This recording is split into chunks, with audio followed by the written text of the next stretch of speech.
All right, we are coming up on 8 o'clock. So, let's settle in, get comfortable, pull up a chair, and settle in with a nice book.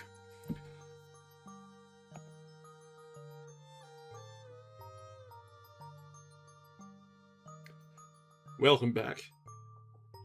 Tonight we are continuing our reading of The Extraordinary Adventures of Arsène Lupin by Maurice Leblanc.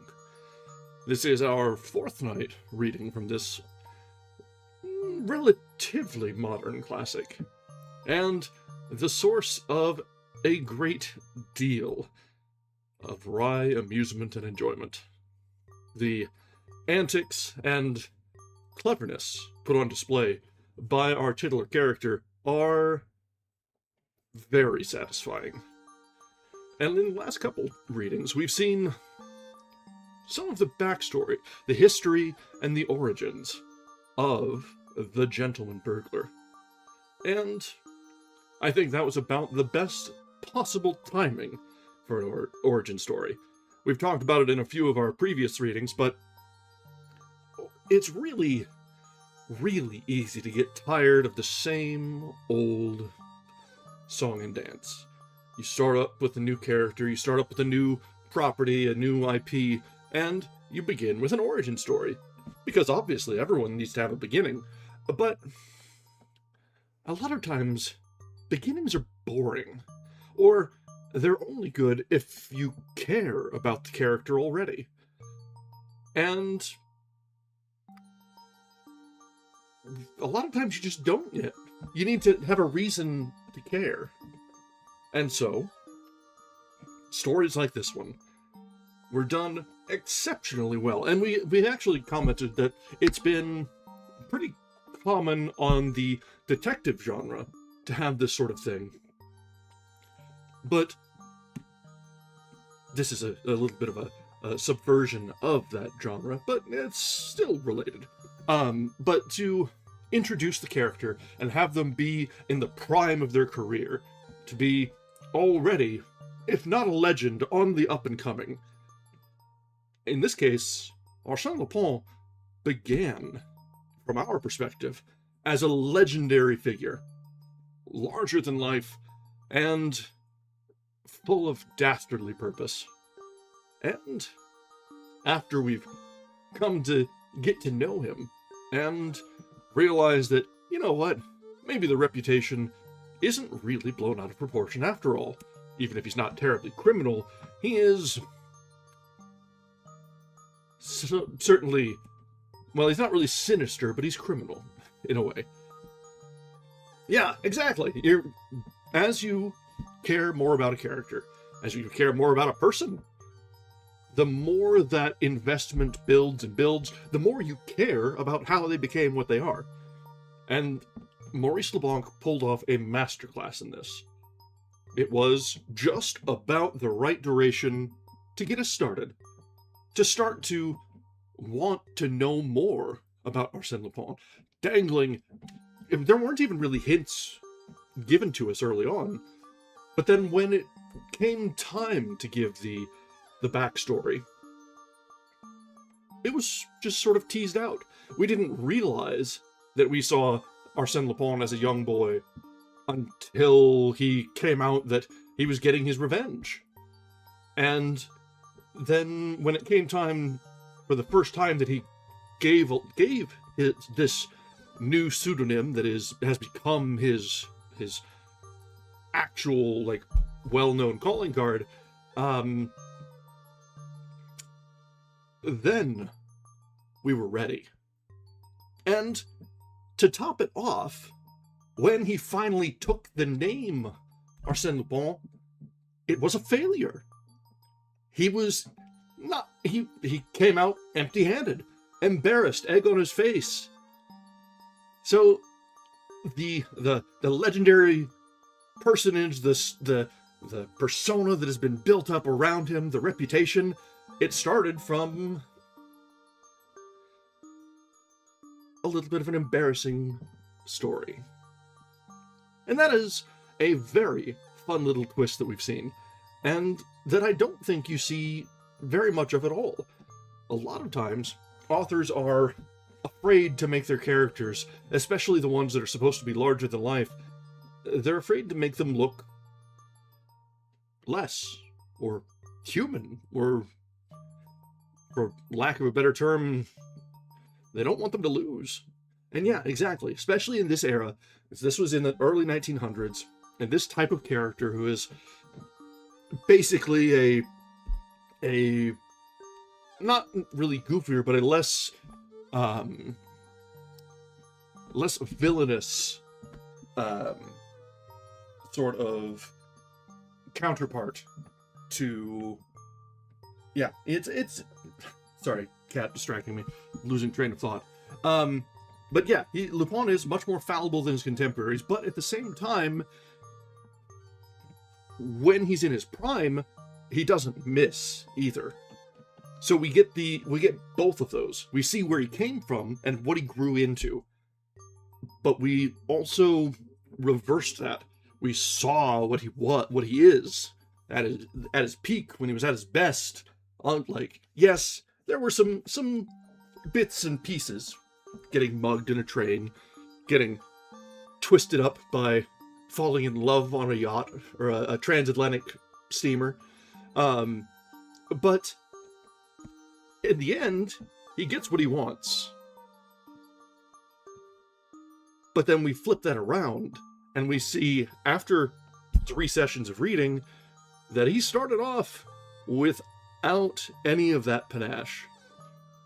And I really enjoyed that. I like that, and I'm looking forward to seeing how the story is going to continue tonight.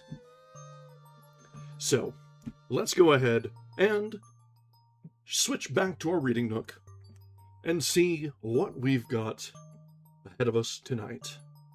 There isn't a whole lot of book left. We are right about 3/4 of the way through the book. Given that there's probably a little bit of an afterword, or if not an afterword, the closing license agreements and such, we very possibly might run to the end tonight. And that works out very nicely, especially considering that we most certainly do not have 2 days worth of book left. So we'll probably run just a little bit over tonight to ensure it. The more I yap, the less likely it is that we continue going through. Hey Zeta, thanks for joining us, and it is totally fine to jump in on the middle of things with Arsène Lupin. The how we get to each of these is less important than the antics that are contained in each of these stories. So, let's go ahead and jump in to Chapter 8. The Black Pearl.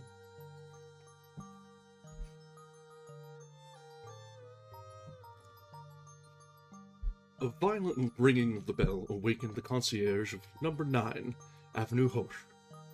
She pulled the door string, grumbling. I thought everybody was in. It must be 3 o'clock. Perhaps it is someone for the doctor, muttered her husband. At that moment, a voice inquired. Dr. Harrell? What floor? 3rd floor, left. But the doctor won't go out at night. He must go tonight. The visitor entered the vestibule, ascended to the 1st floor, the 2nd, the 3rd, and, without stopping at the doctor's door, he continued to the 5th floor. There he tried 2 keys. One of them fitted the lock. Ah, good, he murmured. That simplifies the business wonderfully. But before I can commence work, I had better arrange for my retreat. Let me see. Have I had sufficient time to rouse the doctor and be dismissed by him? Oh, not yet. A few minutes more. At the end of 10 minutes, he descended the stairs, grumbling noisily about the doctor. The concierge opened the door for him and heard it click behind him. But the door did not lock, as the man had quickly inserted a piece of iron in the lock in such a manner that the bolt could not enter. Then, quietly, he entered the house again, unknown to the concierge. In case of alarm, his retreat was assured. Noiselessly, he ascended to the 5th floor once more.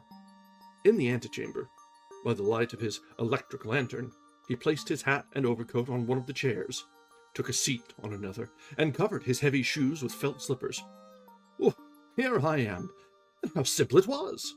I wonder why more people do not adopt the profitable and pleasant occupation of burglar. Why, with a little care and reflection, it becomes a most delightful profession. Not too quiet and monotonous, of course, as it would then become wearisome. He unfolded a detailed plan of the apartment. Let me commence by locating myself. Here, I see the vestibule in which I am sitting. On the street front, the drawing room, the boudoir, and dining room. Useless to waste any time there, as it appears that the Countess has a deplorable taste. Not a bibelot of any value. Now, let's get down to business. Here is a corridor. It must lead to the bedchambers. At a distance of 3 meters, I should come to the door of the wardrobe, closet, which connects with the chamber of the Countess. He folded his plan, extinguished his lantern, and proceeded down the corridor, counting his distance thus. 1 meter, 2 meters, 3 meters. Here is the door. Mon Dieu, how easy it is! Only a small, simple bolt now separates me from the chamber, and I know that the bolt is located exactly 1 meter 43 centimeters from the floor, so that, thanks to a small incision I'm about to make, I can soon get rid of the bolt. He drew from his pocket the necessary instruments. Then the following idea occurred to him. Suppose, by chance, the door is not bolted. I will try it first. He turned the knob, and the door opened. My brave Lupin, surely fortune favors you. What's to be done now? You know the situation of the rooms, you know the place in which the Countess hides the Black Pearl. Therefore, in order to secure the Black Pearl, you have simply to be more silent than silence, more invisible than darkness itself. So he says to himself as he's monologuing in the hallway. Yes, very, very suave. Arsène Lupin was employed fully a half-hour in opening the second door, a glass door that led to the Countess's bedchamber. But he accomplished it with so much skill and precaution that even had the Countess been awake, she would not have heard the slightest sound. According to the plan of the rooms that he holds, he has merely to pass around a reclining chair, and beyond that, a small table close to the bed. On the table, there was a box of letter paper, and the Black Pearl was concealed in that box. He stooped and crept cautiously over the carpet, following the outlines of the reclining chair. When he reached the extremity of it, he stopped in order to repress the throbbing of his heart.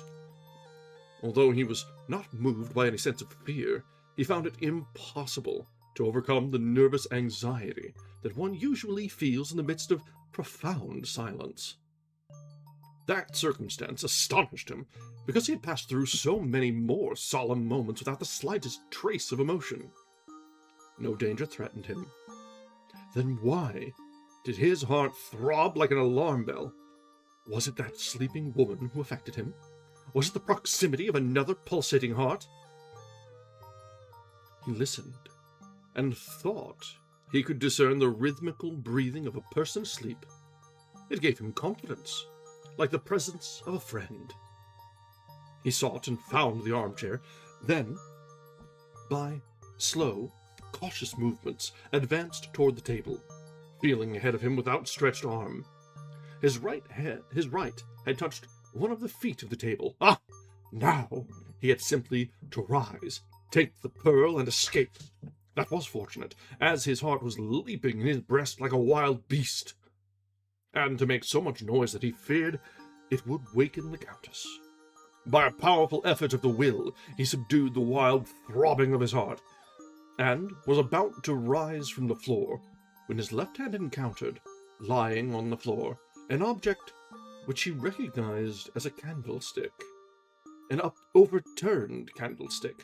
A moment later, his hand encountered another object, a clock, one of those small traveling clocks, covered with leather. So far, this one is reading like a fanfic. Someone trying to write a Lupin story.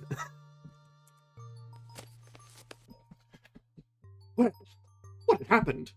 They could not understand. That candlestick, that clock. Why were those articles not in their accustomed places? Ah! What had happened in the dread silence of the night? Suddenly, a cry escaped him. He had touched. Oh!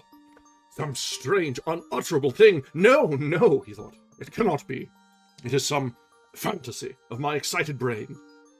For 20 seconds, 30 seconds, he remained motionless, terrified. His forehead bathed with perspiration, and his fingers still retained the sensation of that dreadful contact.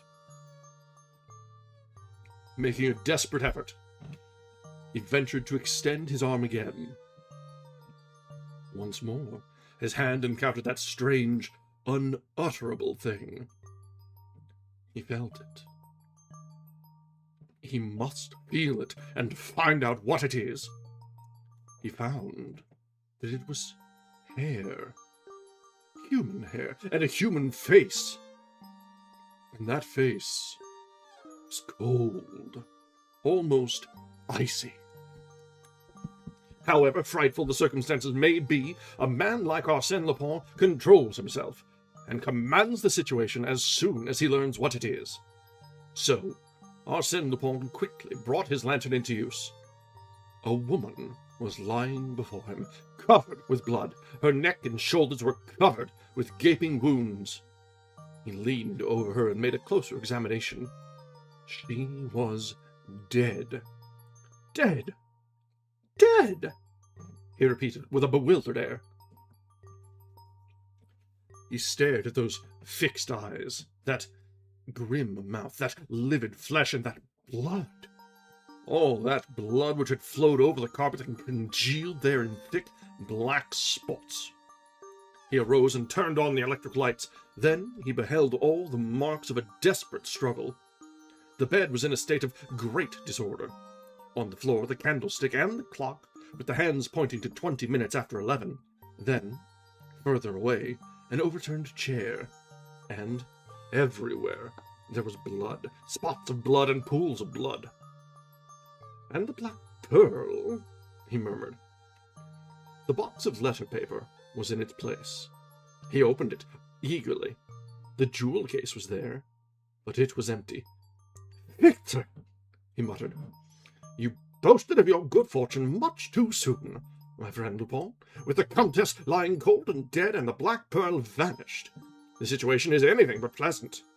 Get out of here as soon as you can, or you may get into serious trouble." Yet he did not move. Get out of here? Yes, of course. Any person would, except Arsène Lupin. He has something better to do. Now, to proceed in an orderly way.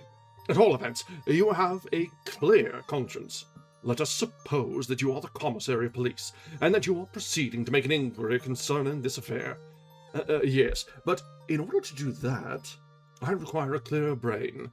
Mine is muddled like a ragout. He tumbled into an armchair, with his clenched hands pressed against his burning forehead.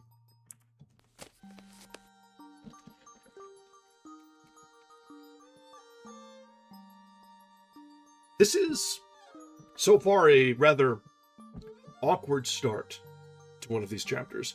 I made a quick passing comment to it, but it definitely so far feels more like someone else coming up with a story rather than the playing out of Lupin's actual misadventures. Lupin's more adventures. Don Quixote with misadventures. But we'll see whether that'll turn out to be the case, or this one is just a little more apropos of nothing. The murder of the Avenue Hoche is one of those which have recently surprised and puzzled the Parisian public. And certainly I should never have mentioned the affair if the veil of mystery had not been removed by Arsène Lupin himself. No one knew the exact truth of the case.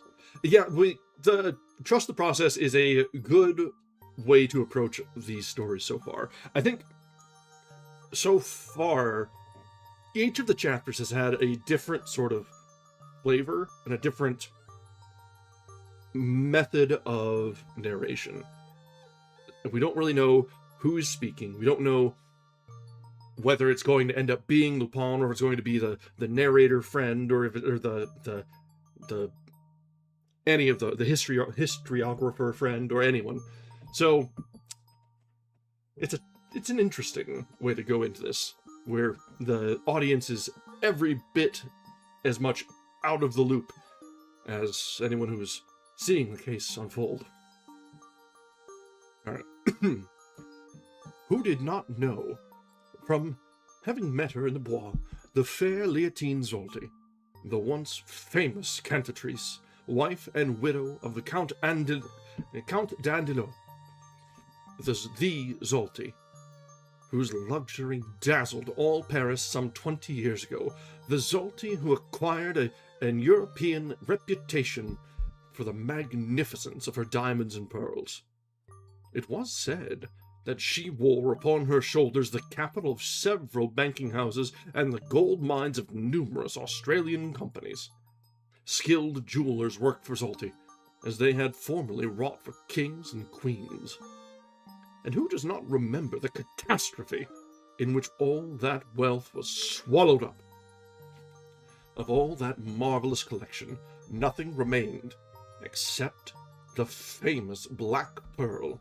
The Black Pearl. That is to say, a fortune, if she had wished to part with it. But she preferred to keep it, to live in a commonplace apartment with her companion, her cook, and a manservant, rather than sell that inestimable jewel. There was a reason for it, a reason she was not afraid to disclose. The Black Pearl was the gift of an emperor, almost ruined and reduced to the most mediocre existence. She remained faithful to the companion of her happy and brilliant youth. The Black Pearl never left her possession. She wore it during the day and at night, concealed it in a place known to her alone. All these facts, being republished in the columns of the public press, served to stimulate curiosity. And, strange to say, but quite obvious to those who have the key to the mystery, the arrest of the presumed assassin only complicated the question and prolonged the excitement. 2 days later, the newspapers published the following item. Information has reached us of the arrest of Victor Danègre, servant of the Countess d'Andelot. The evidence against him is clear and convincing. On the silken sleeve of his liveried waistcoat, which Chief Detective Dudois found in his garret between the mattresses of his bed, several spots of blood were discovered. In addition, a cloth-covered button was missing from that garment, and this button was found beneath the bed of the victim. It is supposed that after dinner, in place of going to his own room, Danègre slipped into the wardrobe closet, and, through the glass door, had seen the Countess hide the precious Black Pearl. This is simply a theory, as yet unverified by any evidence. There is also another obscure point. At 7 o'clock in the morning, Danègre went to the tobacco shop on the Boulevard des Cossets. The concierge and the shopkeeper both affirm this fact. On the other hand, the Countess's companion and cook, who sleep at the end of the hall, both declare that when they arose at 8 o'clock, the door of the antechamber and the door of the kitchen were locked. These two persons have been in the service of the Countess for 20 years and are above suspicion. The question is, how did Danègre leave the apartment? Did he have another key? These are matters that the police will investigate. As a matter of fact, the police investigation threw no light on the mystery. It was learned that Victor Danègre was a dangerous criminal, a drunkard, and a debauchee. But, as they proceeded with the investigation, the mystery deepened, and new complications arose. In the first place, a young woman, Mademoiselle de Sinclave, the cousin and sole heiress of the Countess, declared that the Countess, a month before her death, had written a letter to her, and in it described the manner in which the black pearl was concealed. The letter disappeared the day after she received it. Who had stolen it? Again, the concierge related how she had opened the door for a person who had inquired for Dr. Harel. On being questioned, the doctor testified that no one had rung his bell. Then, who was that person? An accomplice? The theory of an accomplice was thereupon adopted by the press and public, and also by Ganimard, the famous detective. "Lupin is at the bottom of this affair," he said to the judge. "Bah!" exclaimed the judge. "You have Lupin on the brain. You see him everywhere." "I see him everywhere because he is everywhere." "Say rather that you see him every time you encounter something you cannot explain. Besides, you overlook the fact that the crime was committed at 20 minutes past 11 in the evening, as is shown by the clock, while the nocturnal visit mentioned by the concierge occurred at 3 o'clock in the morning." Officers of the law frequently form a hasty conviction as to the guilt of a suspected person, and then distort all subsequent discoveries to conform to their established theory. You don't say. The deplorable antecedents of Victor Denegre, habitual criminal, drunkard, and rake, influenced the judge, and, despite the fact that nothing new was discovered in corroboration of the early clues, his official opinion remained firm and unshaken. He closed his investigation, and a few weeks later the trial commenced. It proved to be slow and tedious. The judge was listless, and the public prosecutor presented the case in a careless manner. Under those circumstances, the Denegre's counsel had an easy task. He pointed out the defects and inconsistencies of the case for the prosecution, and argued that the evidence was quite insufficient to convict the accused. Who had made the key, the indispensable key without which Denegre, on leaving the apartment, could not have locked the door behind him? Who had ever seen such a key? And what had become of it? Who had seen the assassin's knife? And where is it now? "In any event," argued the prisoner's counsel, "the prosecution must prove, beyond any reasonable doubt, that the prisoner committed the murder. The prosecution must show that the mysterious individual who entered the house at 3 o'clock in the morning is not the guilty party. To be sure, the clock indicated 11 o'clock, but what of that? I contend that proves nothing wrong.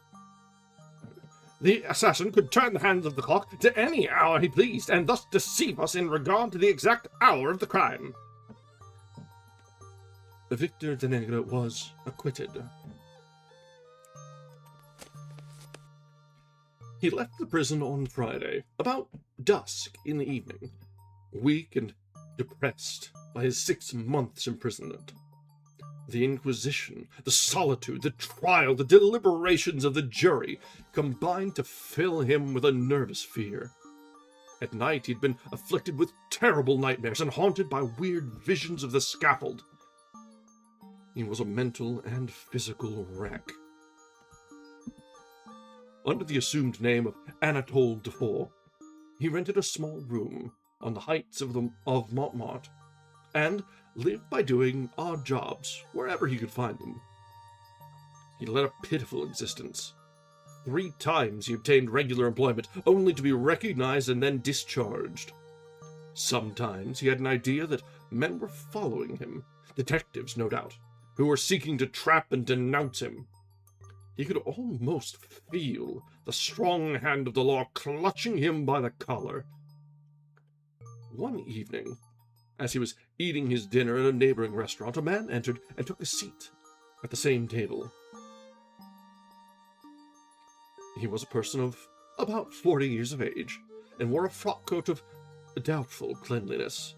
He ordered soup, vegetables, and a bottle of wine. After he had finished his soup, he turned his eyes on Denegre and gazed at him intently. Denegre winced. He was certain that this was one of the men who had been following him for several weeks. What did he want? Negro tried to rise but failed. His limbs refused to support him. The man poured himself a glass of wine and then filled Denegra's glass. The man raised his glass and said,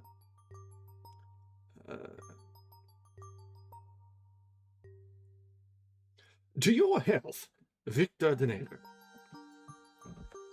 Victor started in alarm and stammered, no, I swear to you." "You will swear what? That you are not yourself, the servant of the Countess?" "What servant?" My name is Dufour. Ask the proprietor." "Yes, Anatole Dufour, to the proprietor of this restaurant, but Victor Denegra to the official officers of the law." "That's not true. Someone has lied to you."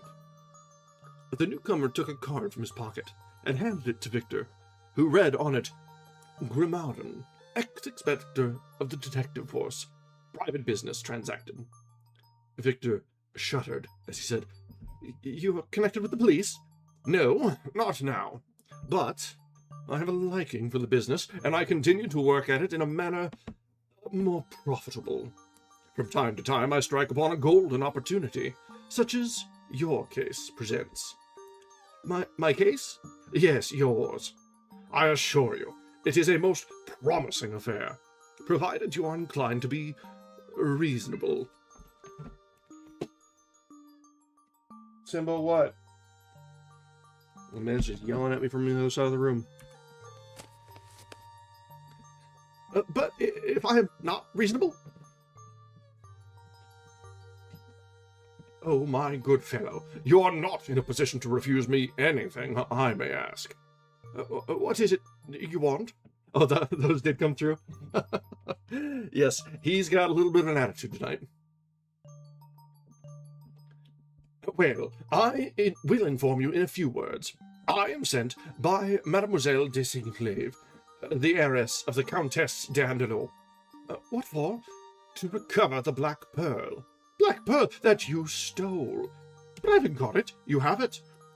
"If I had it, then I would be the assassin." "You are the assassin." Denegra showed a forced smile. "Fortunately for me, monsieur, the assize court was not of your opinion. The jury returned an unanimous verdict of acquittal. And when a man has a clear conscience and 12 good men in his favor..." The ex-inspector seized him by the arm and said, "No fine phrases, my boy. Now, listen to me and weigh my words carefully. You will find that you are worthy of your consideration. They are worthy of your consideration. Now, Denegra, 3 weeks before the murder, you abstracted the cook's key to the servant's door, and had a duplicate key made by a locksmith named Utah, 244 Rue Oberkampf." "It's a lie! It's a lie!" growled Victor. "No person has seen that key. There is no such key." "Here it is." After a silence, Grimauden continued, "You killed the Countess with a knife purchased by you at the Bazaar de République on the same day as you ordered the duplicate key. It has a triangular blade with a groove running from end to end." "This is all nonsense. You're simply guessing at something you don't know. No one ever saw the knife." "Here it is." Victor Denegra recoiled. The ex-inspector continued, "There are some spots of rust upon it. Shall I tell you how they came there?" "Well, you have a key and a knife. Who can prove that they belong to me?" "The locksmith and the clerk from whom you bought the knife. I have already refreshed their memories, and when you confront them, they cannot fail to recognize you." His speech was dry and hard, with a tone of firmness and precision. Denegra was trembling with fear, and yet he struggled desperately to maintain an air of indifference. "Is that all the evidence you have?" "Oh, no, not at all. I have plenty more. For instance, after the crime, you went out the same way you had entered. But in the center of the wardrobe room, being seized by some sudden fear, you leaned against the wall for support." "How do you know that?" "No one could know such a thing," argued the desperate man. The police know nothing about it, of course. They never think of lighting a candle and examining the walls. But if they had done so, they would have found on the white plaster a faint red spot, quite distinct, however, to trace in it the imprint of your thumb, which you had pressed against the wall while it was wet with blood. Now, as you are well aware, under the Bertillon system, thumb marks are one of the principal means of identification. Victor Denegre was livid. Great drops of perspiration rolled down his face and fell upon the table. He gazed with a wild look at the strange man who had narrated the story of his crime as faithfully as if he had been an invisible witness to it. Overcome and powerless, Victor bowed his head. He felt that it was useless to struggle against this marvelous man. So he said, "How much will you give me if I give you the pearl?" "Nothing." "Oh, you are joking. Or do you mean that I should give you an article worth thousands and hundreds of thousands and get nothing in return?" "You will get your life. Is that nothing?" The unfortunate man shuddered. Then Grammauden added in a milder tone, "Come, Denegre, that pearl has no value in your hands. It is quite impossible for you to sell it. So, what is the use of your keeping it? There are pawnbrokers, and someday I will be able to get something for it. But that day may be too late." "Why?" "Because by that time you may be in the hands of the police, and, with the evidence that I can furnish, the knife, the key, the thumb mark, what will become of you?" Victor rested his head on his hands and reflected. He felt that he was lost, irredeemably lost, and, at the same time, a sense of weariness and depression overcame him. He murmured faintly, "When must I give it to you?" "Tonight, within an hour. If you refuse, I shall post this letter to the Procurer of the Republic, in which letter Mademoiselle de Sinclair denounces you as the assassin." Denegre poured out 2 glasses of wine, which he drank in rapid succession. Then, rising, said, "Pay the bill, and let us go. I've had enough of this cursed affair." Night had fallen. The 2 men walked down the Rue Lepic and followed the exterior boulevards in the direction of the Place de l'Étoile. They pursued their way in silence. Victor had a stooping carriage and a dejected face. When they reached Parc Monceau, he said, "We're near the house." "Parbleu!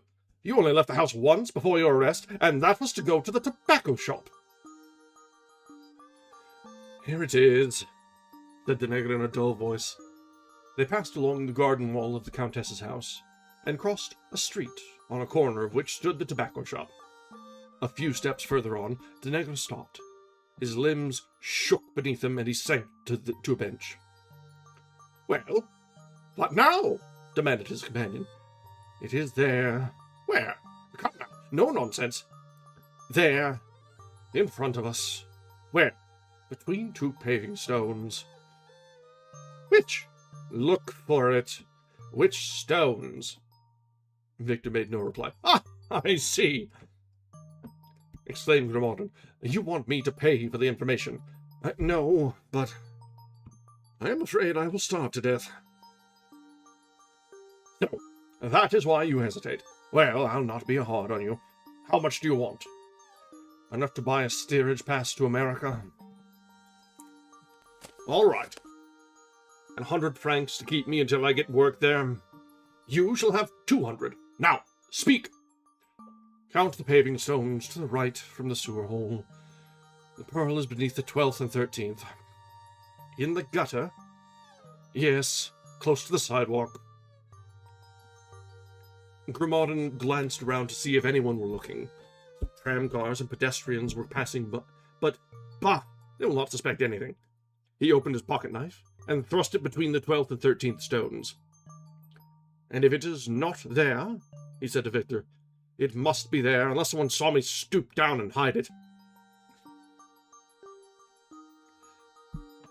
Could it be possible that the black pearl had been cast into the mud and the filth of the gutter to be picked up by the first comer? The black pearl! A fortune! "How far down?" he asked. "About 10 centimeters. He dug up the wet earth. The point of his knife struck something. He enlarged the hole with his finger. Then he abstracted the black pearl from its filthy hiding place. "Good! Here are your 200 francs. I will send you the ticket for America." On the following day, this article was published in the Echo de France and was copied by the leading newspapers throughout the world. Yesterday, the famous black pearl came into the possession of Arsène Lupin, who recovered it from the murderer of the Countess d'Andelot. In a short time, facsimiles of that precious jewel will be exhibited in London, St. Petersburg, Calcutta, Buenos Aires, and New York. Arsène Lupin will be pleased to consider all propositions submitted to him through his agents.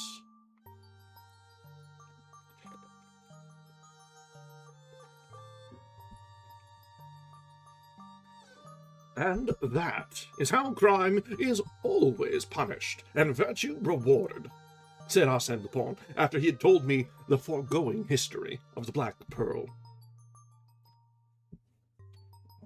And that is how you, under the assumed name of Grimaudon, ex-inspector of detectives, were chosen by fate to deprive the criminal of the bereft of his crime, of the benefit of his crime? Exactly. And I confess that the affair gives me infinite satisfaction and pride. The 40 minutes that I passed in the apartment of the Countess d'Andelot after learning of her death were the most thrilling and...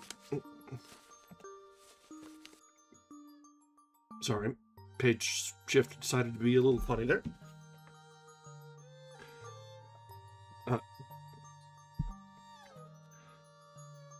The 40 minutes that I passed in the apartment of the Countess d'Andelot after learning of her death were the most thrilling and absorbing moments of my life. In those 40 minutes, involved as I was in a most dangerous plight, I calmly studied the scene of the murder, and reached the conclusion that the crime must have been committed by one of the house servants. I also decided that, in order to get the pearl, that servant must be arrested, and so I left the wainscot button. It was necessary, also, for me to hold some convincing evidence of his guilt. So I carried away the knife which I found upon the floor, and the key which I found in the lock. I closed and locked the door, and erased the finger marks from the plaster in the wardrobe closet. In my opinion, that was one of those flashes of genius, I said, interrupting. Of genius, if you wish. But I flatter myself, it would not have occurred to the average mortal to frame instantly the two elements of the problem, an arrest and an acquittal, to make use of the formidable machinery of the law to crush and humble my victim, and reduce him to a condition in which, when free, he would be certain to fall into the trap I was laying for him. Poor devil, do you say? Victor Danègre, the assassin? He might have descended to the lowest depths of vice and crime if he had retained the Black Pearl. Now he lives. Think of that. Victor Danègre is alive. And you have the Black Pearl. He took it out of one of the secret pockets of his wallet, examined it, gazed at it tenderly, and caressed it with loving fingers, and sighed as he said, "Let's not let this guy post." Okay. What cold Russian prince, what vain and foolish Raja may someday possess this priceless treasure? Or perhaps some American millionaire is destined to become the owner of this morsel of exquisite beauty that once adorned the fair bosom of Leontine Zalti, the Countess d'Andelot.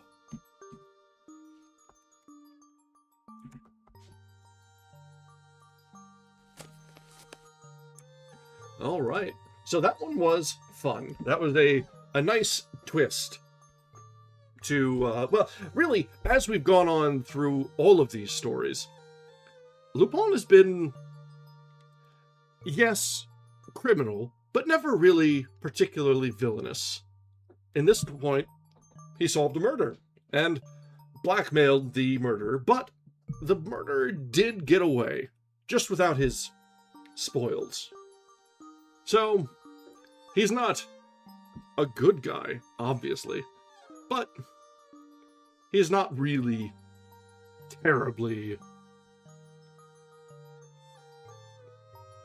poor off. All right, I do believe, let me double check here. I think this might be the last chapter. This is the last chapter. Exactly, he's a criminal, but he's got standards. All right, so this is the last chapter that we have here. So this is a little bit earlier than we normally would, but let's take the opportunity to take a short break. Stand up, stretch our legs, top up our drinks, and when we get back, we'll just power through and get through the last chapter of this book. Chapter 9, Sherlock Holmes arrives too late. We've been waiting for this one.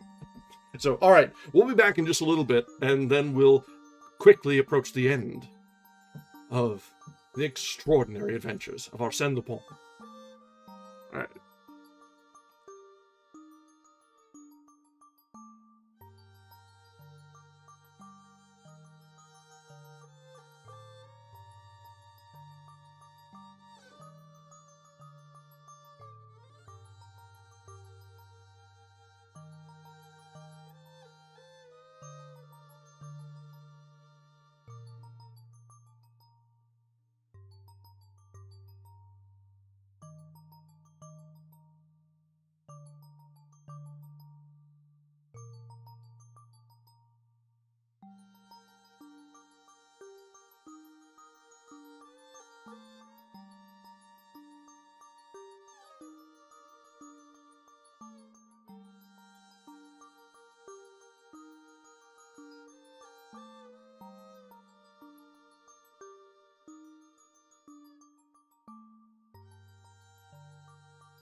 All right, we are back. Now, before we get into it, I do have a minor update, a quick update. We'll see whether or not it's, let's see. Well,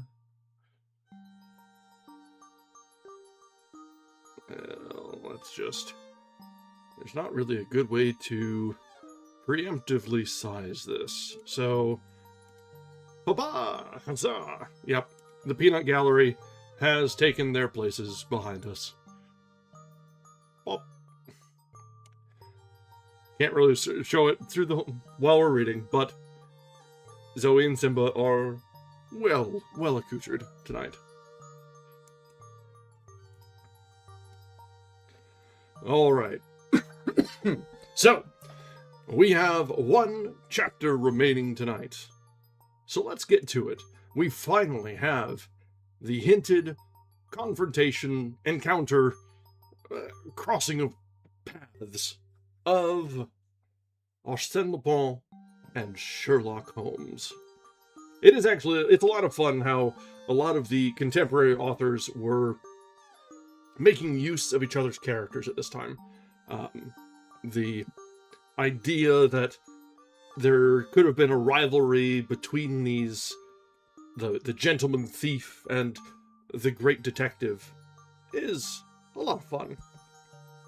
And it's something you don't see a whole lot of in modern writing. There's just so much red tape to using other people's characters. There's so much fiction that's out there now that people don't really take the chance to do that. So it's nice to have crossovers like this. All right, Chapter 9, the final chapter.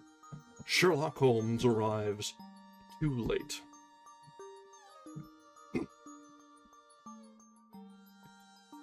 It is really remarkable, Valmont, what a close resemblance you bear to Arsène Lupin.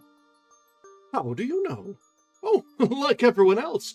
From photographs, no two of which are alike, but each of them leaves the impression of a face. Something like yours. Horace Valmont displayed some vexation. Quite so, my dear Devon, and believe me, you are not the first one who has noticed it. It's so striking, persisted Devon, that if you had not been recommended to me by my cousin Esteban, and if you were not the celebrated artist whose beautiful marine views I so admire, I have no doubt I should have warned the police of your presence in Dieppe. This sally was greeted with an outburst of laughter. The large dining hall of the Chateau de Thieves.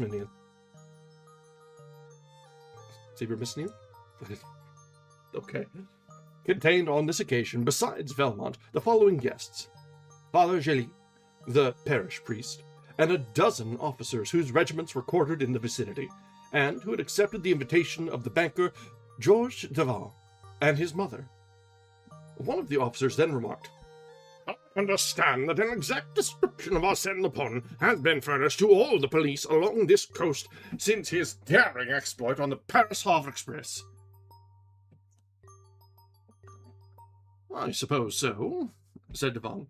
That was 3 months ago, and a week later I made the acquaintance of our friend Valmont at the casino, and since then he has honored me with several visits, an agreeable preamble to a more serious visit that he will pay me one of these days, or rather, one of these nights. This speech evoked another round of laughter, and the guests then passed into the ancient Hall of the Guards, a vast room with a high ceiling, which occupied the entire lower part of the Tour Guillaume, William's Tower, and wherein Georges Devon had collected the incomparable treasure which the lords of Thieves had accumulated through many centuries. It contained ancient chests, credences, andirons, and chandeliers. The stone walls were overhung with magnificent tapestries. The deep embrasures of the 4 windows were furnished with benches, and the Gothic windows were composed of small panes of colored glass, set in a leaden frame between the door and the window. To the left stood an immense bookcase of Renaissance style, on the pediment of which, in letters of gold, was the word thieves. I will be cursed by having this name over and over and over again. And below it, the proud family's device, Fais de qui vil. Do what thou wishest. When the guests had lighted their cigars, Devon resumed the conversation. And remember, Valmont, you have no time to lose. In fact, tonight is the last chance you will have. How so? Asked the painter, who appeared to regard the affair as a joke. Devon was about to reply when his mother mentioned to him to keep silent. The excitement of the occasion and a desire to interest his guests urged him to speak. Bah! I can tell it now. It won't do any harm. The guests drew closer, and he commenced to speak with the satisfied air of a man who has an important announcement to make. Tomorrow afternoon at 4 o'clock, Sherlock Holmes, the famous English detective, for whom such a thing as mystery does not exist, Sherlock Holmes, the most remarkable solver of enigmas the world has ever known, that marvelous man, who would seem to be the creation of a romantic novelist, Sherlock Holmes, will be my guest. Immediately, Devon was the target of numerous eager questions. Is Sherlock Holmes really coming? Is it so serious as that? Is Arsène Lupin really in this neighborhood? Arsène Lupin and his band are not far away. Besides the robbery of the Baron Cahorn, he is credited with the thefts at Montigny, Gruchet, and Crossville. And now it is my turn. Has he sent you a warning, as he did to Baron Cahorn? No, replied Devon. He can't work the same trick twice. But then I will show you. He rose, and pointing to an empty space between the two enormous folios on one of the shelves of the bookcase, he said, There used to be a book there, a book of the 16th century entitled Chronique des Thieves. Again with his name. Chronique des Thieves. I cannot say that word, damn it. The Thieves, which contained the history of the castle since its construction by Duke Rollo on the site of a former feudal fortress. There were 3 engraved plates in the book, one of which was a general view of the whole estate, another the plan of the buildings, and the third, I call your attention to it particularly, the third was the sketch of a subterranean passage, an entrance to which is outside the first line of ramparts, while the other end of the passage is here, in this very room. Well, that book disappeared a month ago. The deuce, said Valmont. That looks bad. But it doesn't seem to be a sufficient reason for sending for Sherlock Holmes. Certainly, that was not sufficient in itself. But another incident happened that gives the disappearance of the book a special significance. There was another copy of the book in the National Library at Paris, and the 2 books differed in certain details relating to the subterranean passage. For instance, each of them contained drawings and annotations not printed, but written in ink and more or less effaced. I knew those facts, and I knew that the exact location of the passage could be determined only by a comparison of the 2 books. Now, the day after my book disappeared, the book was called for in the National Library by a reader who carried it away, and no one knows how the theft was effected. The guests uttered many exclamations of surprise. Certainly the affair looks serious, said one. Well, the police investigated the matter, and, as usual, discovered no clue whatever. They never do when Arsène Lupin is concerned in it. Exactly! And so I decided to ask the assistance of Sherlock Holmes, who replied that he was ready and anxious to enter the lists with Arsène Lupin. What glory for Arsène Lupin, said Valmont. But if our national thief, as they call him, has no evil designs on your castle, Sherlock Holmes will have his trip in vain. There are other things that will interest him, such as the discovery of the subterranean passage. told us that one end of the passage was outside the ramparts and the other was in this very room. Yes, but in what part of the room? The line which represents the passage on the charts ends here, with a small circle marked with the letters TG, which no doubt stand for Tour Guillaume. But the tower is round. Who can tell the exact spot at which the passage touches the tower? Devon lighted a second cigar and poured himself a glass of Benedictine. His guests pressed him with questions, and he was pleased to observe the interest that his remarks had created. Then he continued. The secret is lost. No one knows it. The legend is to the effect that the former lords of the castle transmitted the secret from father to son on their deathbeds, until Geoffrey, the last of the race, was beheaded during the Revolution in his 19th year. That is over a century ago. Surely someone has looked for it since that time. Yes, but they failed to find it. After I purchased the castle, I made a diligent search for it, but without success. You must remember that this tower is surrounded by water and connected with the castle only by a bridge. Consequently, the passage must be underneath the old moat. The plan that was in the book in the National Library showed a series of stairs, with a total of 48 steps, which indicate a depth of more than 10 meters. You see, the mystery lies within the walls of this room, and yet I dislike to tear them down. Is there nothing to show where it is? Nothing. Monsieur Devon, we should turn our attention... Monsieur Devon, we should turn our attention to the two quotations, suggested Father Gély. Oh! exclaimed Monsieur Devon, laughing. Our worthy father is fond of reading memoirs and delving into the musty archives of the castle. Everything relating to Thibermesnil interests him greatly, but the quotations that he mentions only serve to complicate the mystery. He has read somewhere that 2 kings of France have known the key to the puzzle. 2 kings of France? Who were they? Henry IV and Louis XVI. And the legend runs like this. On the eve of the Battle of Arques, Henry IV spent the night in this castle. At 11 o'clock in the evening, Louise de Tancarville, the prettiest woman in Normandy, was brought into the castle through the subterranean passage by Duke Edgard, who, at the same time, informed the king of the secret passage.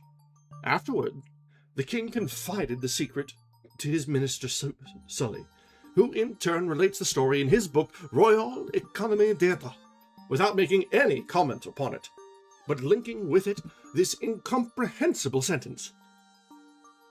Turn one eye on the bee that shakes, the other eye will lead to God. After a brief silence, Velmont laughed and said, Certainly, it doesn't throw a dazzling light upon the subject. No, but Father Gély claims that Sully concealed the key to the mystery in this strange sentence, in order to keep the secret from the secretaries to whom he dictated his memoirs. That is an ingenious theory, said Velmont. Yes, and it may be nothing more. I cannot see that it throws any light on the mysterious riddle. And was it also to receive the visit of a lady that Louis XVI caused the passage to be opened? I don't know, said Monsieur Devon. All I can say is that the king stopped here one night in 1784, and that the famous iron casket found in the Louvre contained a paper bearing these words in the king's own writing. Thibermesnil, 3-4-11.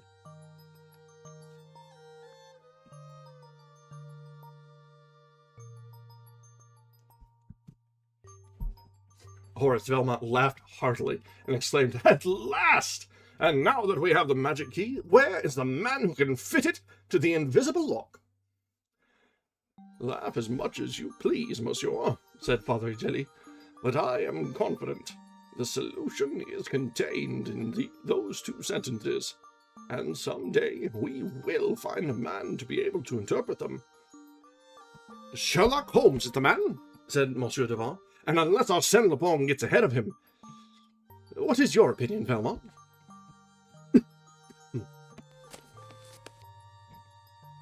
Velmont arose, placed his hand on Devon's shoulder, and declared, I think that the information furnished by your book and the book of the National Library was deficient in a very important detail, which you have now supplied.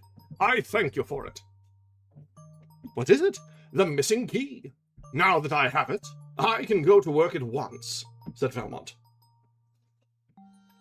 Of course, without losing a minute, said Devon, smiling. Not even a second, replied Velmont. Tonight, before the arrival of Sherlock Holmes, I must plunder your castle. You have no time to lose. Oh, by the way, I could drive you over this evening. To Dieppe? Yes, I'm going to meet Monsieur and Madame d'Androl and a young lady of their acquaintance, who are to arrive by the midnight train. Then, addressing the officers, Devon added, Gentlemen, I shall expect to see all of you at breakfast tomorrow. The invitation was accepted. The company dispersed, and a few moments later Devon and Velmont were speeding toward Dieppe in an automobile. Devon dropped the artist in front of the casino, and proceeded to the railway station. At 12 o'clock his friends alighted from the train. A half-hour later the automobile was at the entrance to the castle. At 1 o'clock, after a light supper, they retired. The lights were extinguished, and the castle was enveloped in the darkness and silence of the night.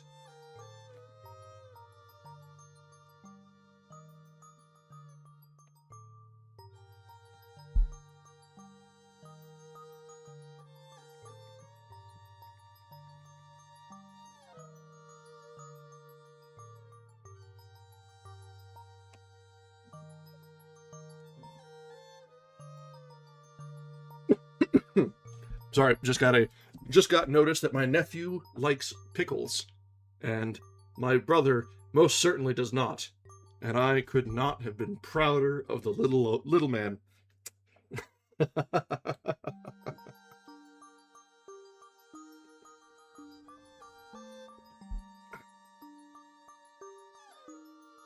All right.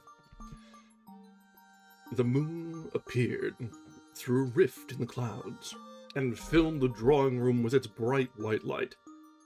But only for a moment. Then the moon again retired behind its ethereal draperies, and darkness and silence reigned supreme. No sound could be heard, save the monotonous ticking of the clock. It struck 2, and then continued its endless repetitions of the seconds. Then 3 o'clock. Suddenly, something clicked, like the opening and closing of a signal disc that warns the passing train. A thin stream of light flashed to every corner of the room, like an arrow that leaves behind it a trail of light. It shot forth from the central fluting of a column that supported the pediment of the bookcase. It rested for a moment on the panel opposite like a glittering circle of burnished silver, then flashed in all directions like a guilty eye that scrutinizes every shadow. It disappeared for a short time, but burst forth again as a whole section of the bookcase revolved on a pivot and disclosed a large opening like a vault. A man entered, carrying an electric lantern. It was followed by a second man, who carried a coil of rope and various tools. The leader inspected the room, listened a moment, and said, "All the others." Then 8 men, stout fellows with resolute faces, entered the room, and immediately commenced to remove the furnishings. Arsène Lupin passed quickly from one piece of furniture to another, examined each, and according to its size or artistic value, he directed his men to take it or leave it. If ordered to be taken, it was carried to the gaping mouth of the tunnel and ruthlessly thrust into the bowels of the earth. Such was the fate of 6 armchairs, 6 small Louis XV chairs, a quantity of Aubusson tapestries, some candelabra paintings by Fragonard and Nautier, a bust by Houdon, and some statuettes. Sometimes Lupin would linger before a beautiful chest or a superb picture and sigh. That is too heavy, too large. What a pity. In 40 minutes the room was dismantled, and it had been accomplished in such an orderly manner and with as little noise as if the various articles had been packed and wadded for the occasion. Lupin said to the last man who departed by way of the tunnel, "You need not come back. You understand that as soon as the auto van is loaded, you are to proceed to the Grange at Roquefort." But you, patron? Leave me the motorcycle." When the man had disappeared, Arsène Lupin pushed the section of the bookcase back into its place, carefully effaced the traces of the men's footsteps, raised a portiere, and entered a gallery, which was the only means of communication between the tower and the castle. In the center of this gallery there was a glass cabinet, which had attracted Lupin's attentions. It contained a valuable collection of watches, snuff-boxes, rings, chatelaines, and miniatures of rare and beautiful workmanship. He forced the lock with a small jimmy, and experienced a great pleasure in handling those gold and silver ornaments, those exquisite and delicate works of art.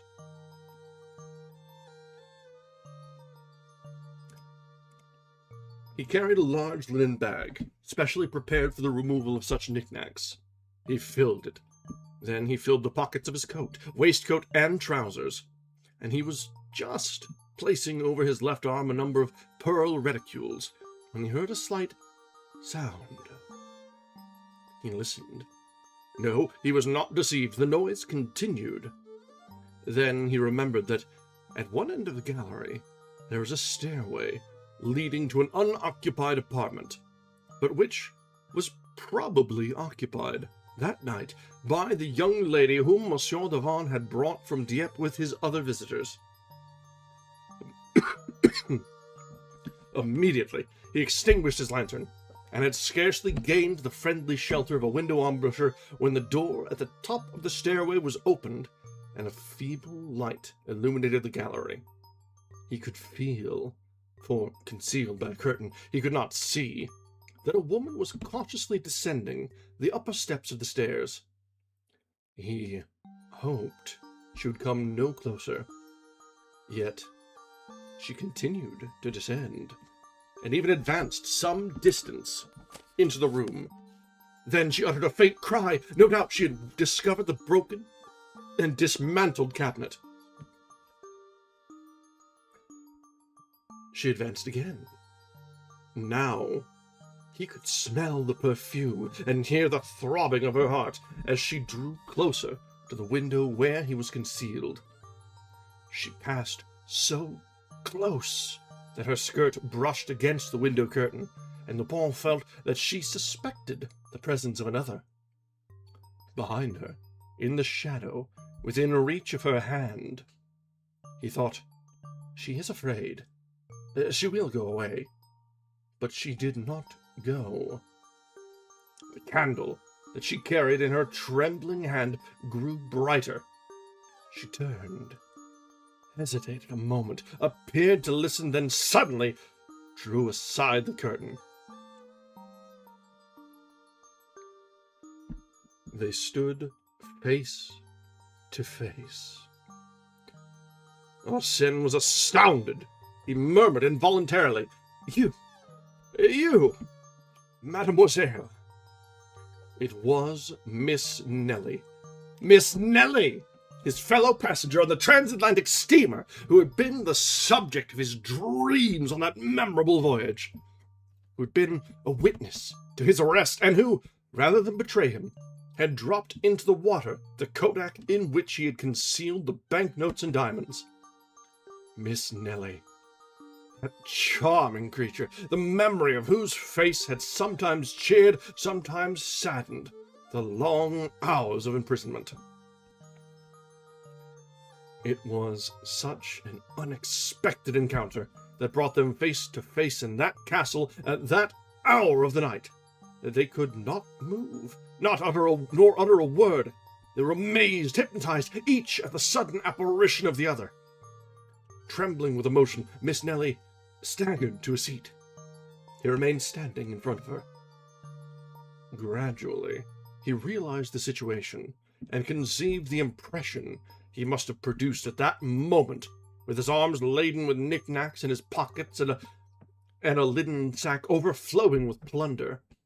He was overcome with confusion, and he actually blushed to find himself in the position of a thief caught in the act.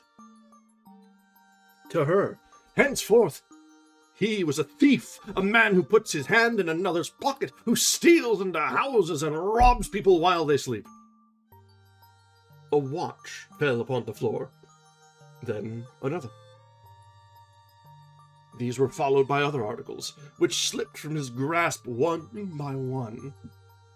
Then, actuated by a sudden decision, he dropped the other articles into an armchair, emptied his pockets, and unpacked his sack. He felt very uncomfortable in Nellie's presence, and stepped toward her with the intention of speaking to her, but she shuddered, rose quickly, and fled toward the salon. The portière closed behind her. He followed her. She was standing, trembling and amazed at the sight of the devastated room. He said to her at once, "Tomorrow, at 3 o'clock, everything will be returned. The furniture will be brought back." She made no reply, so he repeated, "I promise it. Tomorrow, at 3 o'clock, nothing in the world could induce me to break that promise. Tomorrow, at 3 o'clock. Then followed a long silence that he dared not break, whilst the agitation of the young girl caused him a feeling of genuine regret. Quietly, without a word, he turned away, thinking, "I hope she will go away. Can't endure her presence." But the young girl suddenly spoke and stammered. "Listen. Footsteps. I hear someone." He looked at her with astonishment. She seemed to be overwhelmed by the thought of approaching peril. "I don't hear anything," he said. "But you must go. You must escape." "Why should I go?" "Because you must. Oh, do not remain here for another minute. Go!" She ran quickly to the door leading to the gallery and listened. No, there was no one there. Perhaps the noise was outside. She waited a moment, then returned, reassured. But Arsène Lupin had disappeared. It is interesting to see the return of this character, and how absolutely and completely Lupin just collapses in her presence. Like, he just, all of the facade, all the reputation he's built up, he's just like, no, gotta be good for Miss Nellie.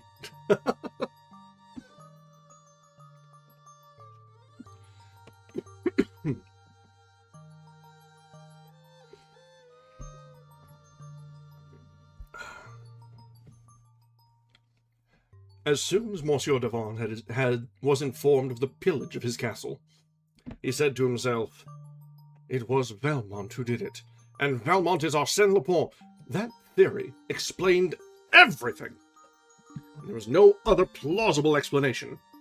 And yet, the idea seemed preposterous.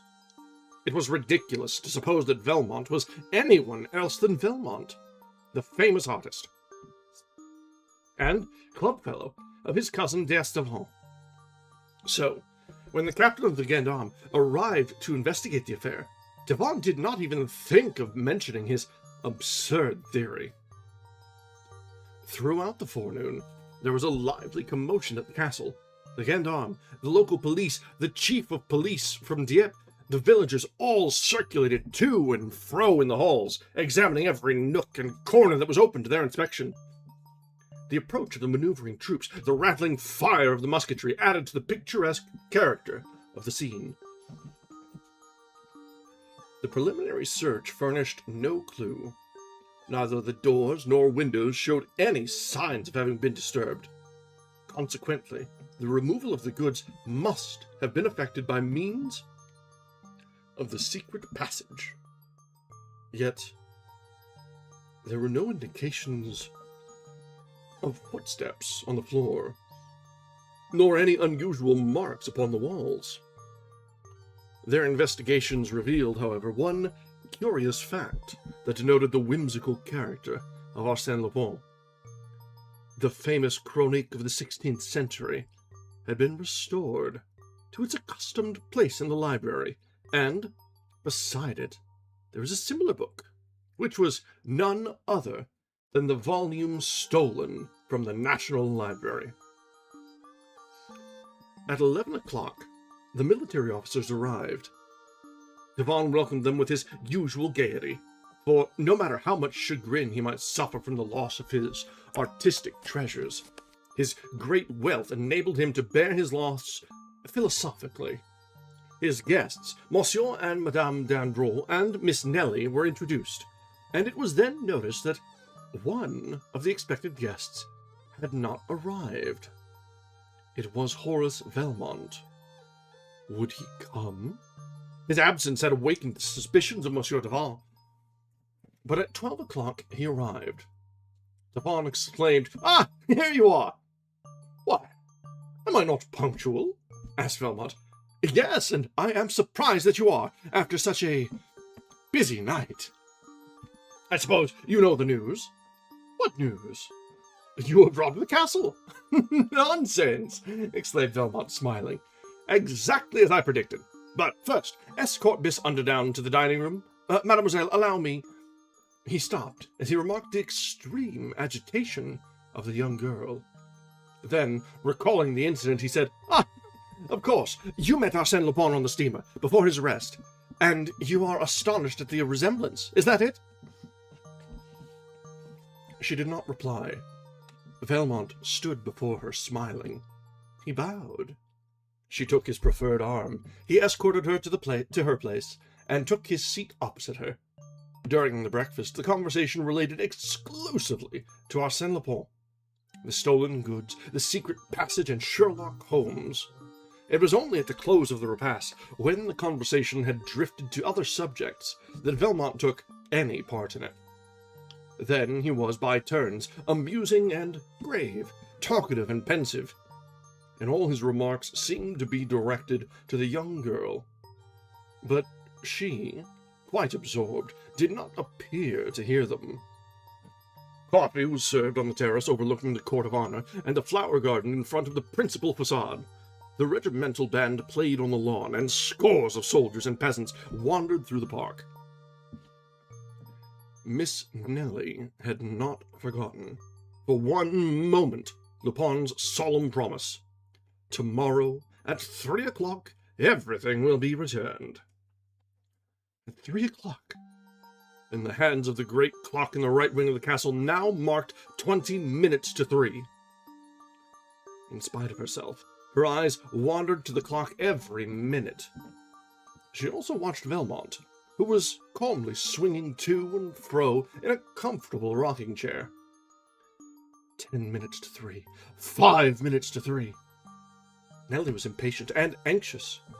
Was it possible that Arsène Lupin would carry out his promise at the appointed hour, when the castle, the courtyard, and the park were filled with people, and at the very moment when the officers of the law were pursuing their investigations?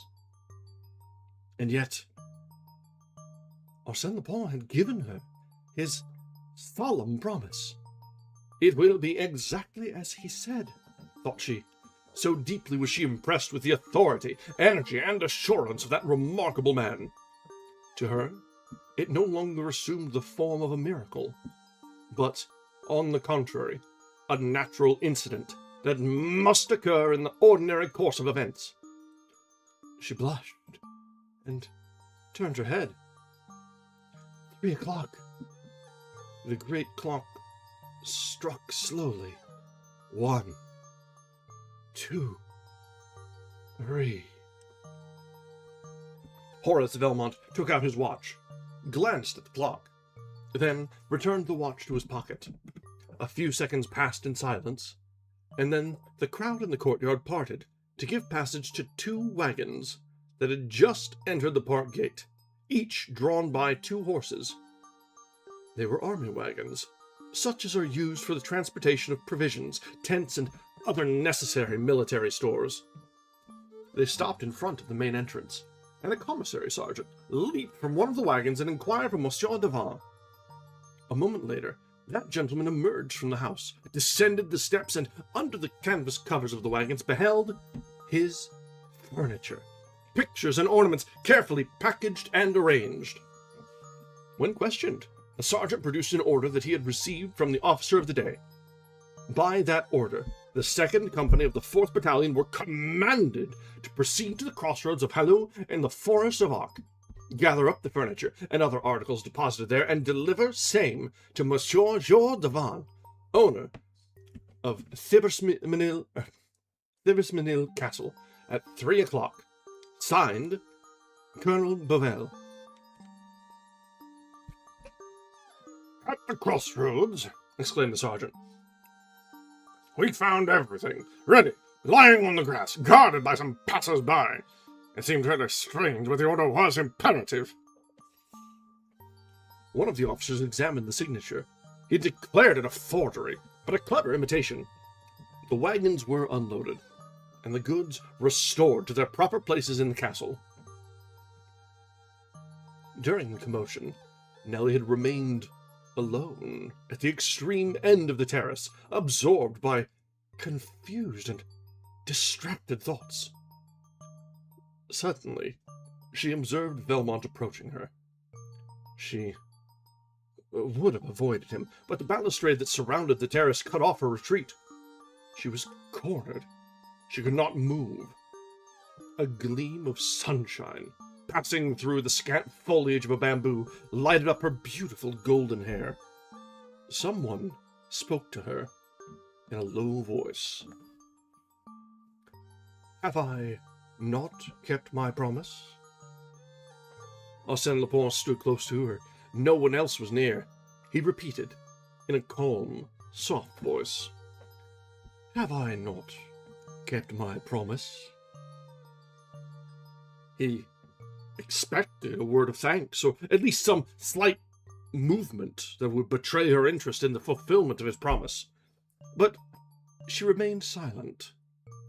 Her scornful attitude annoyed Arsène Lupin, but he realized the vast distance that separated him from Miss Nellie, now that she had learned the truth. He would gladly have justified himself in her eyes, or at least pleaded extenuating circumstances, but he perceived the absurdity and futility of such an attempt. Finally, dominated by a surging flood of memories, he murmured, "How long ago that was! You remember the long hours on the deck of the Provence? Then you carried a rose in your hand, a white rose, like the one you carry today. I asked you for it. You pretended you did not hear me. After you had gone away, I found the rose, forgotten, no doubt, and I kept it." She made no reply. She seemed to be far away. He continued, "In memory of those happy hours, forget what you have learned since. Separate the past from the present. Do not regard me as the man you saw last night, but look at me, if only for a moment, as you did in those far-off days when I was Bernard d'Andretti. For a short time, will you, please?" She raised her eyes and looked at him as he had requested. Then, without saying a word, she pointed to a ring he was wearing on his forefinger. Only the ring was visible, but the setting, which was turned toward the palm of his hand, consisted of a magnificent ruby. Arsène Lupin blushed. The ring belonged to Georges Devant. He smiled bitterly and said, You are right. Nothing can be changed. Arsène Lupin is now and always will be Arsène Lupin. To you, he cannot be even so much as a memory. Pardon me. I should have known that any attention I may now offer you is simply an insult. Forgive me. He stepped aside, hat in hand. Nellie passed before him. He was inclined to detain her and beseech her forgiveness. But his courage failed, and he contented himself by following her with his eyes, as he had done when she descended the gangway to the pier at New York. She mounted the steps leading to the door and disappeared within the house. He saw her no more. A cloud obscured the sun. Arsène Lupin stood watching the imprints of her tiny feet in the sand. Suddenly, he gave a start. Upon the box which contained the bamboo, beside which Nellie had been standing, he saw the rose. The white rose which he had desired but dared not ask for. Forgotten, no doubt. It also. Designedly or through distraction. He seized it eagerly. Some of its petals fell to the ground. He picked them up, one by one. Precious relics. Come, he said to himself. I have nothing more to do here. I must think of my safety before Sherlock Holmes arrives.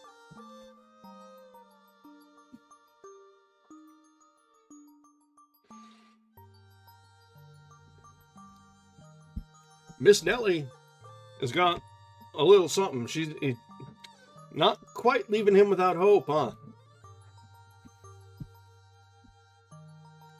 The park was deserted, but some gendarmes were stationed at the park gate.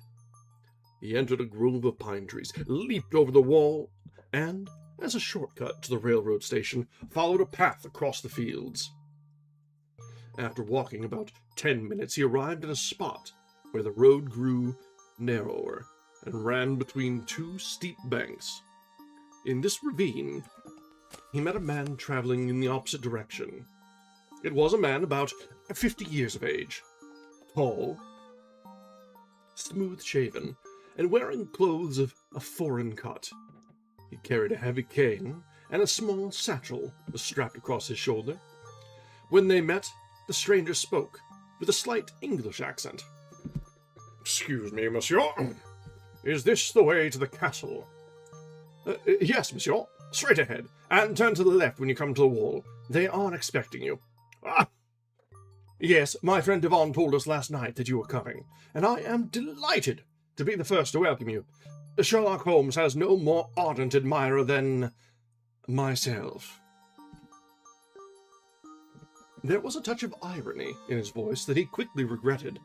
Sherlock Holmes scrutinized him from head to foot with such a keen, penetrating eye that Arsène Lupin experienced the sensation of being seized, imprisoned, and registered by that look more thoroughly and precisely than he had ever been by a camera. My negative is taken now, he thought, and it will be useless to use a disguise with that man. He would look right through it. But I wonder, has he recognized me? They bowed to each other as if about to part, but at that moment they heard a sound of horses' feet, accompanied by a clinking of steel. It was the gendarme. The two men were obliged to draw back against the embankment, amongst the brushes, to avoid the horses. The gendarme passed by, but as they followed each other at a considerable distance, they were several minutes in doing so, and Lupin was thinking, it all depends on that question. Has he recognized me? If so, he will probably take advantage of the opportunity. It is a trying situation. When the last horseman had passed, Sherlock Holmes stepped forth and brushed the dust from his clothes. Then, for a moment, he and Arsène Lupin gazed at each other, and, if a person could have seen them at that moment, it would have been an interesting sight, and memorable as the first meeting of two remarkable men, so strange, so powerfully equipped, both of superior quality and destined by fate, through their peculiar attributes, to hurl themselves one at the other like two equal forces that nature opposes, one against the other in the realms of space. Then the Englishman said, "Thank you, monsieur." "You are quite welcome," replied Arsène Lupin. They parted.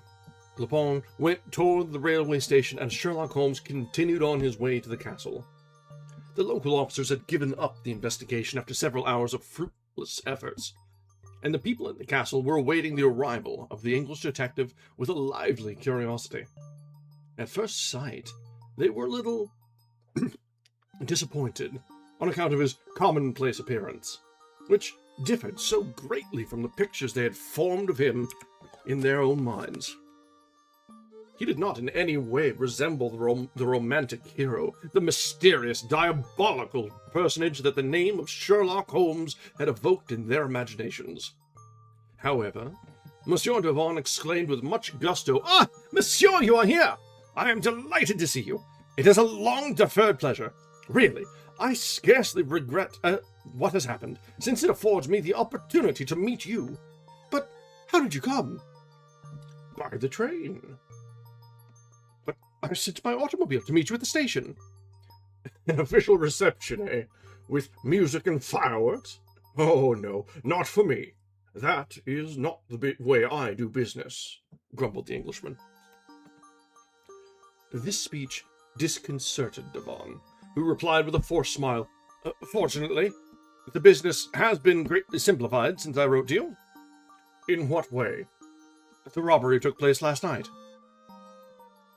"If you had not announced my intended visit, it is probable the robbery would not have been committed last night." "When then?" "Tomorrow or some other day." "And in that case?" "Lupin would have been trapped," said the detective. "And my furniture?" "Would not have been carried away." "Ah, but my goods are here. They were brought back at 3 o'clock." "By Lupin?" "By 2 army wagons." Sherlock Holmes put on his cap and adjusted his satchel. Devon exclaimed anxiously, "But, monsieur, what are you going to do?" "I am going home." "Why?" "Your goods have been returned. Arsène Lupin is far away. There is nothing for me to do." Yes, there is. I need your assistance. What happened yesterday may happen again tomorrow, as we do not know how he entered, or how he escaped, or why a few hours later he returned the goods." "You don't know." The idea of a problem to be solved quickened the interest of Sherlock Holmes. "Very well. Let us make a search at once, and alone, if possible." Devon understood, and conducted the Englishman to the salon. In a dry, crisp voice, in sentences that seemed to have been prepared in advance, Holmes asked a number of questions about the events of the preceding evening, and inquired also concerning the guests and the members of the household. Then he examined the 2 volumes of the Chronique, compared the plans of the subterranean passage, requested a repetition of the sentences discovered by Father Gély, and then asked, "Was yesterday the first time you had spoken of those 2 sentences to anyone?" "Yes." "You had never communicated then to Horace Valmont?" "No." "Well, order the automobile. I must leave in an hour." "In an hour?" "Yes. Within that time, Arsène Lupin solved the problem that you placed before him." "I placed before him?" "Yes. Arsène Lupin or Horace Valmont, the same thing." I thought so! The scoundrel!" "Now, let us see," said Holmes. "Last night at 10 o'clock, you furnished Lupin with the information that he lacked, and that he had been seeking for many weeks. During the night, he found time to solve the problem, collect his men, and rob the castle. I shall be quite as expeditious." He walked from end to end of the room in deep thought, then sat down, crossed his long legs, and closed his eyes. Devon waited, quite embarrassed. Thought he, is the man asleep, or is he only meditating? However, he left the room to give some orders, and when he returned, he found the detective on his knees, scrutinizing the carpet at the foot of the stairs in the gallery. "What is it?" he inquired. "Look, there, spots from a candle." "You are right, and quite fresh." "And you will also find them at the top of the stairs, and around the cabinet that Arsène Lupin broke into, and from which he took the bibelots and that he afterward placed in this armchair."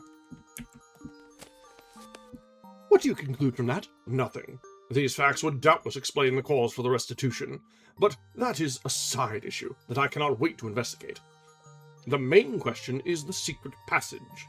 First, tell me, is there a chapel or some 200 or 300 meters from the castle?" "Yes, a ruined chapel, containing the tomb of Duke Rollo." "Tell your chauffeur to wait for us near that chapel." "My chauffeur hasn't returned. If he had, they would have informed me. Do you think the secret passage runs to the chapel? What reason have—" "I would ask you, monsieur," interrupted the detective, "to furnish me with a ladder and a lantern." "What? Do you require a ladder and a lantern?" "Certainly, or I shouldn't have asked for them." Devon, somewhat disconcerted by this crude logic, rang the bell. The two articles were given with the sternness and precision of military commands. "Place the ladder against the bookcase, to the left of the word thieves." Devon placed the ladder as directed, and the Englishman continued. "More to the left. To the right. There. Now, climb up. All the letters are in relief, aren't they?" "Yes." "First, turn the letter one way or the other." Which one?" "There are two of them. The first one." Devon took hold of the letter, then exclaimed, "Ah, yes, it turns toward the right. Who told you that?" Sherlock Holmes did not reply to the question, but continued his directions. "Now, take the letter B. Move it back and forth as you would a bolt." Devon did so, and to his great surprise, it produced a clicking sound.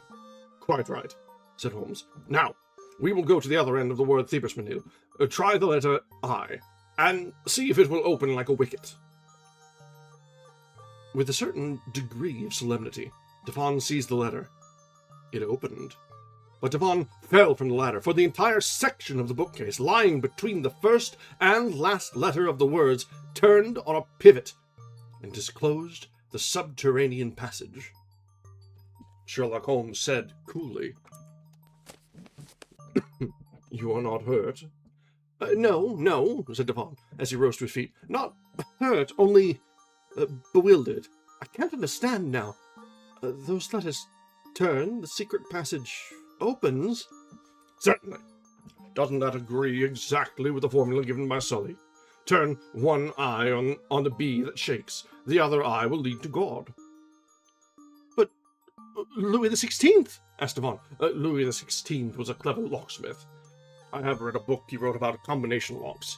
It was a good idea on the part of the owner of thieves to show His Majesty a clever bit of mechanism. As an aid to his memory, the king wrote 3, 4, 11. That is to say, the 3rd, 4th, and 11th letters of the word." "Exactly. I understand that. It explains how Lupin got out of the room, but it does not explain how he entered. And it is certain he came from the outside." Sherlock Holmes lighted his lantern and stepped into the passage. "Look, all the mechanism is exposed here, like the works of a clock, and the reverse side of the letters can be reached. Lupin worked the combination from this side. That is all." "What proof of there is that?" "Proof? Why, look at the puddle of oil. Lupin foresaw that the wheels would require oiling." "Did he know about the other entrance?" "As well as I know it," said Holmes. "Follow me." "Into the dark passage?" "Are you afraid?" "No, but are you sure you can find the way out?" "With my eyes closed." At first, they descended 12 steps, then 12 more, and farther on 2 other flights of 12 steps each. Then they walked through a long passageway, the brick walls of which showed marks of successive restorations, and in spots were dripping with water. The earth also was very damp. "We are passing under the pond," said Devon, somewhat nervously. At last they came to a stairway of 12 steps, followed by 3 others of 12 steps each, which they mounted with difficulty, and then found themselves in a small cavity cut in the rock. They could go no further. "The deuce," muttered Holmes. "Nothing but bare walls. This is provoking." "Let us go back," said Devon. "I have seen enough to satisfy me." But the Englishman raised his eye and uttered a sigh of relief. There he saw the same mechanism and the same word as before. He had merely to work the 3 letters. He did so, and a block of granite swung out of place. On the other side, this granite block formed the tombstone of Duke Rollo, and the word Thibermesnil was engraved on it in relief. Now they were in the little ruined chapel, and the detective said, "The other eye leads to God. That means to the chapel." "It is marvelous!" exclaimed Devon, amazed at the clairvoyance and vivacity of the Englishman. "Can it be possible that those few words were sufficient for you?" "Oh," declared Holmes, "they weren't even necessary. In the chart in the book of the National Library, the drawing terminates at the left, as you know, in a circle, and at the right, as you do not know, in a cross. Now, that cross must refer to the chapel in which we now stand." Poor Devon could not believe his ears. It was all so new, so novel to him. He exclaimed, "It is incredible, miraculous, and yet of childish simplicity. How is it that no one has ever solved the mystery?" "Because no one has ever united the essential elements, that is to say, the 2 books and the 2 sentences. No one but Arsène Lupin and myself." But Father Shelley and I knew all about those things, and likewise—" Holmes smiled and said, "Monsieur Devon, everybody cannot solve riddles." "I have been trying for 10 years to accomplish what you did in 10 minutes. I'm used to it." They emerged from the chapel and found an automobile. Ah, there's an auto waiting for us. Yes, it is mine." "Yours? You said your chauffeur hasn't returned." They approached the machine, and Monsieur Devon questioned the chauffeur. "Edouard, who gave you orders to come here?" "Why, it was Monsieur Valmont." "Monsieur Valmont? Did you meet him?" "Near the railway station, and he told me to come to the chapel." "Come to the chapel? What for?" "To wait for you, monsieur, and your friend." Devon and Holmes exchanged looks, and Monsieur Devon said, "He knew the mystery would be a simple one for you. It is a delicate compliment." A smile of satisfaction lighted up the detective's serious features for a moment. The compliment pleased him. He shook his head as he said, "A clever man. I knew that when I saw him." "Have you seen him?" "I met him a short time ago, on my way from the station." "And you knew it was Horace Valmont? I mean, Arsène Lupin?" "That is right. I wonder how it came—" "No, but I suppose it was, from a certain ironical speech he made." "And you allowed him to escape?" "Of course I did.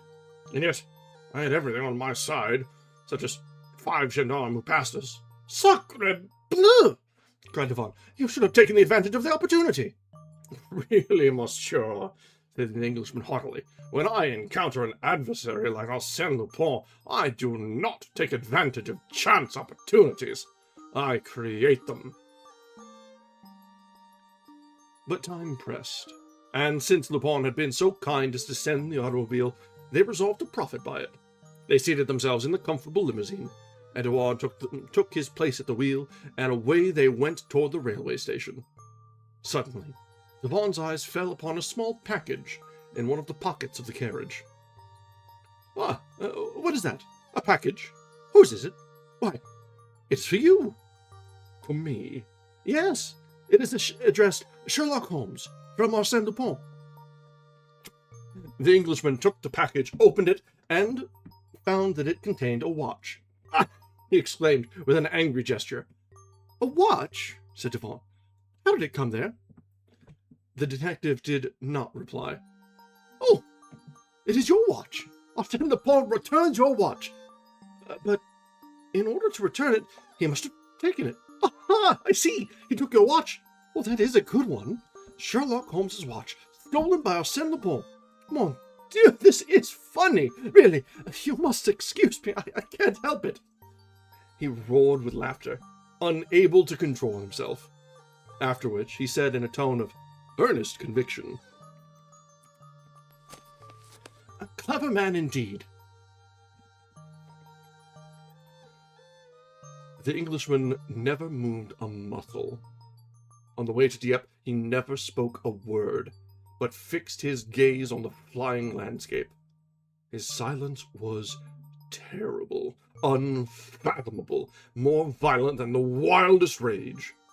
At the railway station, he spoke calmly, but in a voice that impressed one with the vast energy and willpower of that famous person. He said, "Yes, he is a clever man. But someday I shall have the pleasure of placing on his shoulder the hand I now offer to you, Monsieur Dupin, and I believe that Arsène Lupin and Sherlock Holmes will meet again someday. Yes, the world is too small. We will meet. We must meet. And then..." The further startling and thrilling adventures of Arsène Lupin will be found in the book entitled Arsène Lupin vs. Sherlock Holmes.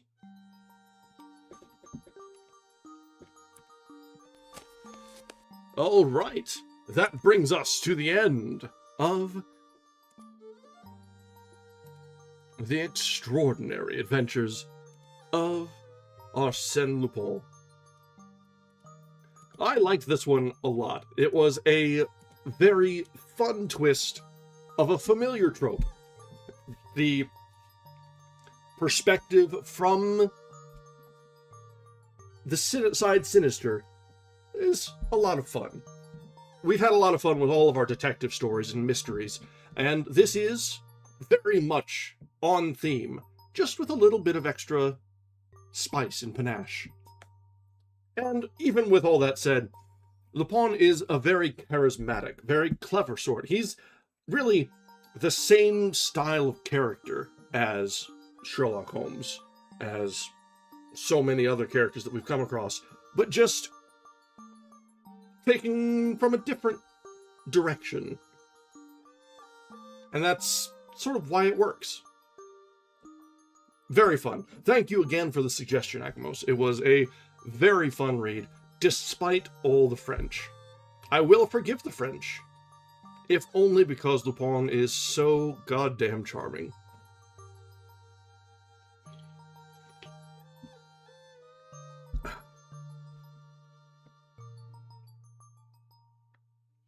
Yeah, exactly. It was, yeah, in the end, Lupin came out ahead on the exchange, but in a respectful way.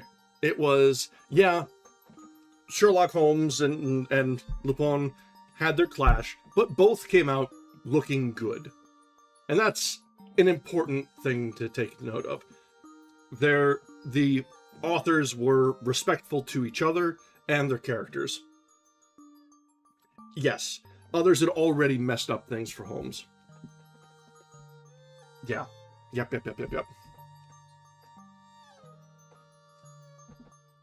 Holmes is actually a reasonably difficult character to write well, too. He's a simple character at the root of things. Neurotic, crazily attentive to detail, but entirely self-absorbed. But for some reason, it's really hard for other people to take the character and work with it and do really well. Yeah. Yeah. The BBC version, indeed. Indeed. It's not awful, but it's not really Sherlock Holmes. I mean, by that same token, look at the Robert Downey Jr. version. Also, not Holmes.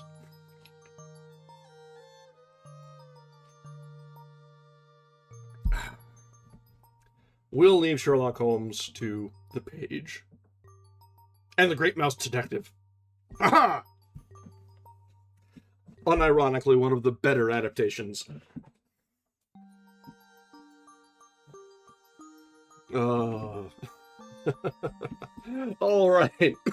So, we finished actually right about on time, despite having a fair bit of preamble today.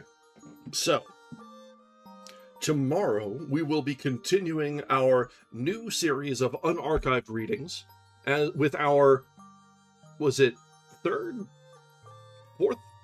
I think fourth? I'll have to look now. Now I really don't know for the life of me. Where were we? Look up content, look at my own streams. The fourth. Yep, we'll be moving on to the fourth reading from The Fellowship of the Ring. And that one as well is coming up pretty quickly on conclusion, honestly. Let me see where we left off there. Because we'd already gotten through... Oh, yeah. Oh, no, we're about halfway. We're just over halfway. So we've probably got another three sessions or so of that. And I do know what we'll be reading for our next unarchived reading, because the world of science fiction was met with some rather tragic news today. The author of the Hyperion Cantos passed away. And so, it's only right that we make our first foray into modern sci-fi with Hyperion. I think that's only fair. I was going to lean into, like, Dune or something, but I have to.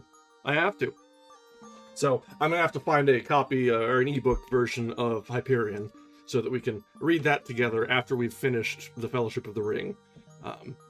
Because a little bit of an homage is certainly due. It's also incredibly good. Yeah. Yeah, it's one of the best science fictions, and it's really just overshadowed by some of the other titans of the genre.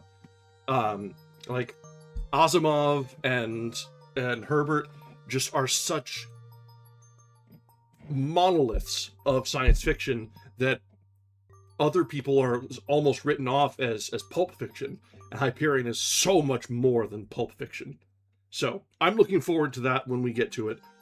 It is a great tragedy to have lost the author, but as always, the art carries on. Alright, so this has been our reading of The Extraordinary Adventures of Arsène Lupin, Gentleman-Burglar, by Maurice Leblanc. As always, thank you very much for joining us. Our next reading will be tomorrow at 6 o'clock Eastern for our continuing unarchived readings of more modern works. We'll be continuing with The Fellowship of the Ring. On Sunday, we'll be back to our 8 o'clock normal start time for a new book that I haven't chosen yet, so I suppose I should probably go looking for something to read. Yeah. So, let's go ahead and see if any of our regular friends are reading right now, and we'll see if there's anyone we can raid into tonight.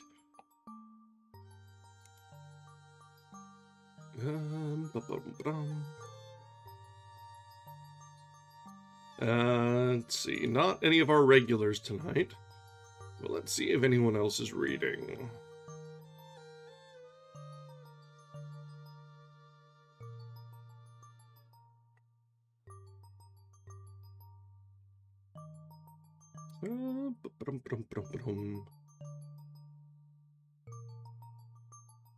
There's some writing.